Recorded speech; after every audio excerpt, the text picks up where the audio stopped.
आणि या बुलेटिनच्या सुरुवातीला एक महत्त्वाची बातमी। अजित पवारांच्या जनसन्मान यात्रेचा आज दुसरा दिवस आहे। दरम्यान अजित पवारांनी आज जाहीर सभेत शेतकऱ्यांची माफी मागितली।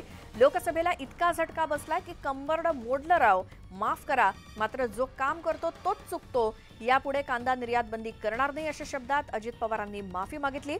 दादांच्या या माफीवर जयंत पाटलांनी टोला लगावला।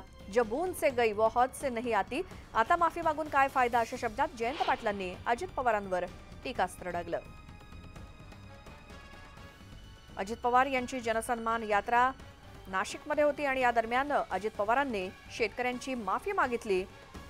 जनसन्मान यात्रेच्या दुसऱ्या दिवशी लोकसभेला इतका झटका बसला की कंबरड मोडलं राव, माफ करा, मात्र जो काम करतो तोच चुकतो आणि यापुढे कांदा निर्यात बंदी करणार नाही अशी कबुली अजित पवारांनी दिली। आणि दादांच्या या माफीवरती जयंत पाटलांनी टोला लगावला। जो बूंद से गई वो हौद से नहीं आती, आता माफी मागून काय उपयोग अशा शब्दात जयंत पाटलांनी लोकसभेला दिलाय ती लयच लागलाय, फार कंबरच मोडायची पाळी आली। परंतु आता माफ करा, चूक झाली, मान्य करतो, जो काम करतो तो चुकतो, जो कामच करत नाही कशाला चुकल, बिनचुकच आहे, साला काम करत नाही कशाला चुकतं। त्याच्यामुळं माझी आपल्याला विनंती आहे, माझ्या मागासवर्गीय समाजाला वाटलं संविधान बदलणार, आदिवासींना वाटलं संविधान बदलणार, अब की बार 400 पार, अब की बार 400 पार, सगळ्यांना वाटलं ही कशाला घटना बदलतात काय, कायदा बदलतात काय, आरक्षण काढतायत काय, त्याचाही झटका आम्हाला बसलाय। जो बूंद से गई वो हौद से नहीं आती, आता माफी मागून काय उपयोग। तुम्ही केंद्र सरकारची विरोधी भूमिका घ्यायला पाहिजे होती, कांदा उत्पादकांना न्याय द्यायला पाहिजे होता। 40% जे निर्यात कर आहे तो रद्द करायला यांचं वजन वाढवायला लागलं पाहिजे होतं।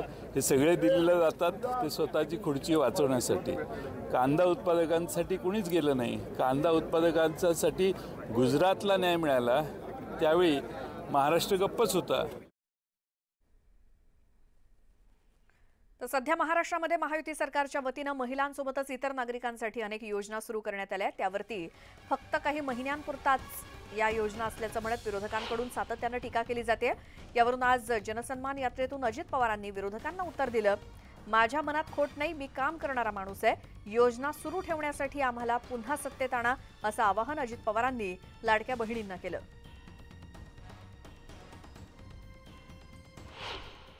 नात्याने बहिणीच्या हातात हात घालण्याचं काम आणि त्यांना शुभेच्छा देण्याचं काम मी देखील करत होतो, मनापासून करत होतो।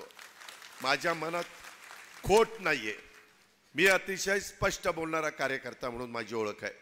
आणि ह्याच्यातून येत असताना त्यांच्या चेहऱ्यावरचा जो उत्साह तो बघून पण एक वेगळ्या प्रकारचं समाधान की जे आम्ही स्वप्न पाहिलेलं होतं ते कुठंतरी कृतीमध्ये येत आहे असा एक भास मला वाटत होता।